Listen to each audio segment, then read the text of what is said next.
How's it going, people? Today we're going to be diving into the deep melodic sound of Gaskin, taking inspiration from his track Closer, which dropped last year on Up the Stuss. This is going to be part 1 of a full track breakdown, where we'll be focusing purely on the synths. We'll run through all the key sounds, and I'll show you how to design them from scratch, while also look at the MIDI patterns that tie everything together in the mix. If you want some ready to go sounds in this style, then be sure to check out the links below, and let's get into it.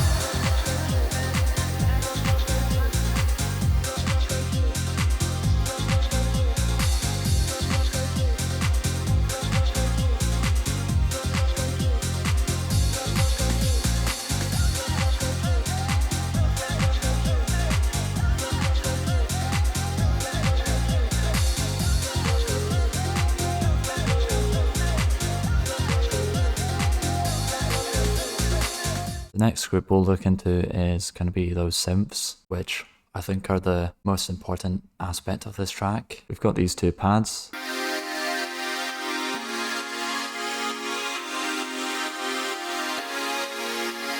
What we've essentially done here is we've created two really nice sounds that complement each other really well. So this is pad 1.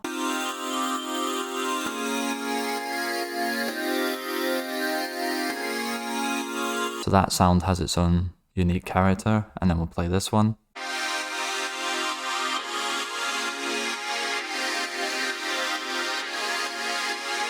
This one's almost a bit more EDM-like, whereas this one's kind of this bright harmonic pad, which sits really nicely on top. So let's dive into the sound of the first pad. The first pad is your standard saw wave, and what we've done here is we've upped the unison. For those that are unaware, unison is essentially an effect you can use to increase the size of the sound and give it a bit of a chorusy character. So I'll play it with just the 1. We'll go 16. Which actually sounds quite nice. And then we'll go down to 7.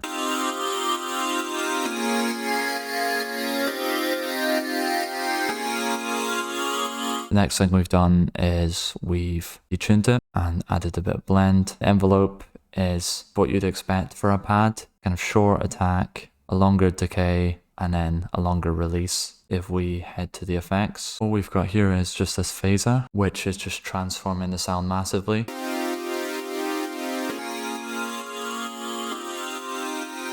So that's pad number 1. Pad number 2.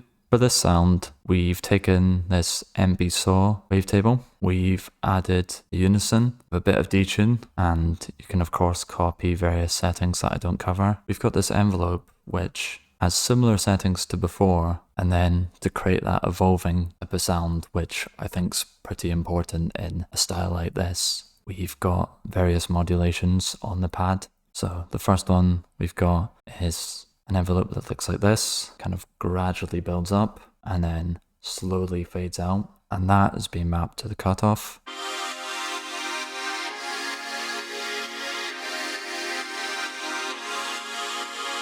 And then we've got this LFO basically every 4 bars, and that is being linked to wavetable position and this kind of warp setting.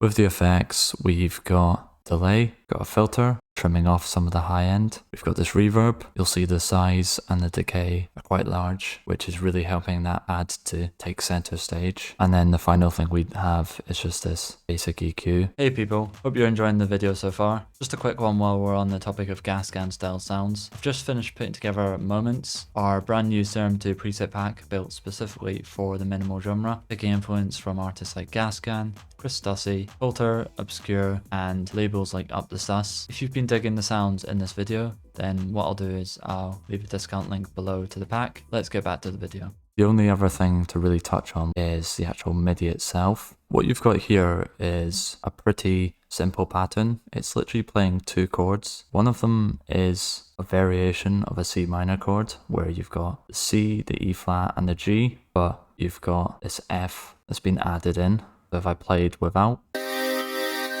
and if I played with, It's just helping to add this depth to the chord, which is really nice. Typically the way chords are structured is you have that minor triad and then you start adding notes that are 7th, 9th or 11th up. That's nice. That's also nice. Not quite.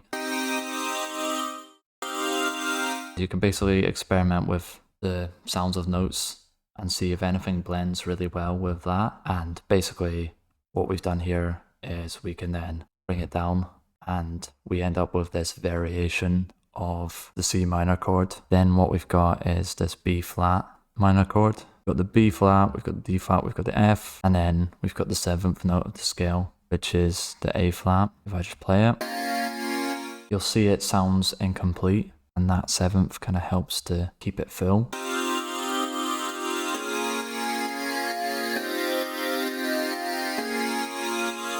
What we've got to follow is essentially the same kind of layers, but building off those pads. So we've got these keys.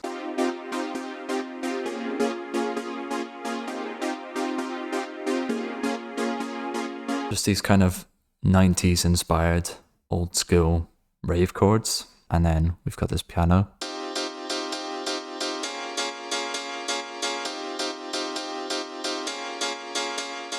So we'll dive into the MIDI first. What we've essentially got is these rhythmic chord patterns, basically working off the exact same notes as the previous pad. We've got this kind of triplet inspired rhythm where you start the chord there, you introduce the second one on the kind of 0.4 offbeat, and then you add another one on this 0.3, which creates this really kind of jazzy rhythm.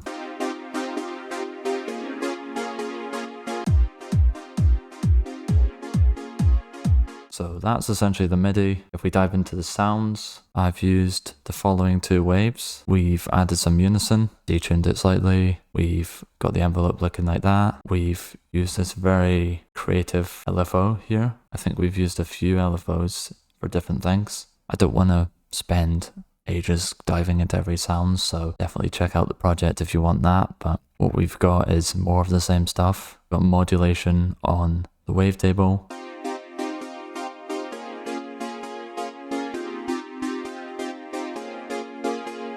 These touches are always really nice just because they take that sound from being very static to one that evolves over time. For the effects, we've got delays and reverbs as usual. We've got a filter, which I think is pretty much just doing the same evolving stuff that you normally see here. And the one that I feel is making a massive difference here is going to be that hyper. So very kind of basic sound, but one that works really well as a synth chord.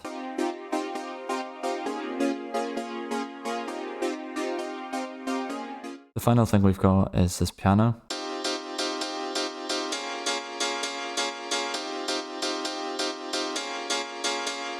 This is just that classic 90s piano that you hear a lot in Gaskin's tunes. So for this one, we've actually just used an Ableton stock preset. Ableton has a lot of these pretty nice sounds. Sometimes you have to do a bit more with processing to them, but I think in this case, the sound just did the job.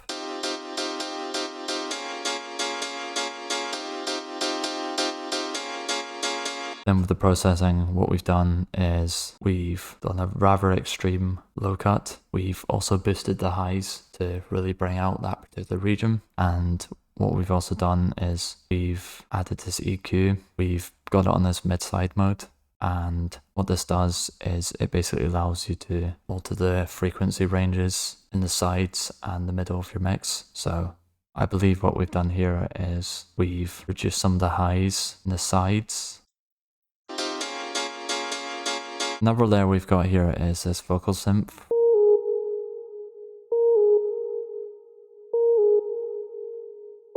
It's basically playing this synth driver, which is just kind of spurring the track on to its end stages and adding that variety from a melodic sense.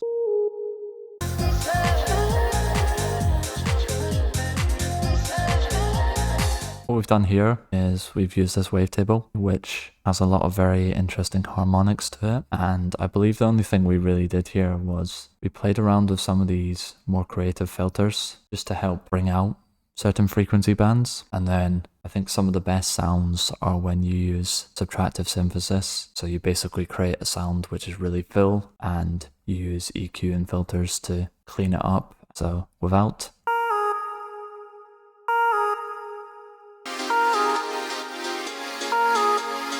that almost stands out a bit too much in the mix to me, so filtering it in this way, giving it a bit of a bump but cutting away most of the highs, helps it to find that place in the mix which is a bit more subtle.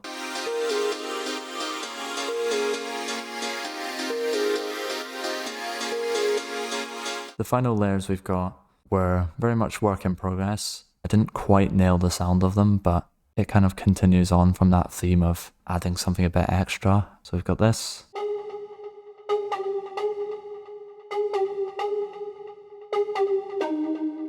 The character of that sound is a very plucky synth, and it's basically playing a really simple melody.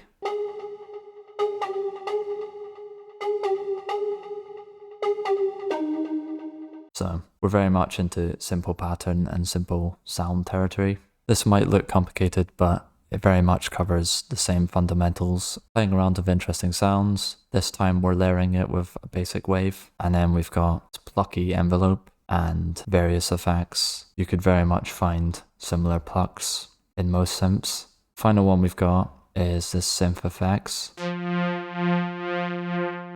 For the sound, I think we've just got two basic shapes, and all that's really going on here is some filter modulation, and then I think we just have some modulation on the wavetable. So we're basically moving it up and down, helping the sound once again to evolve.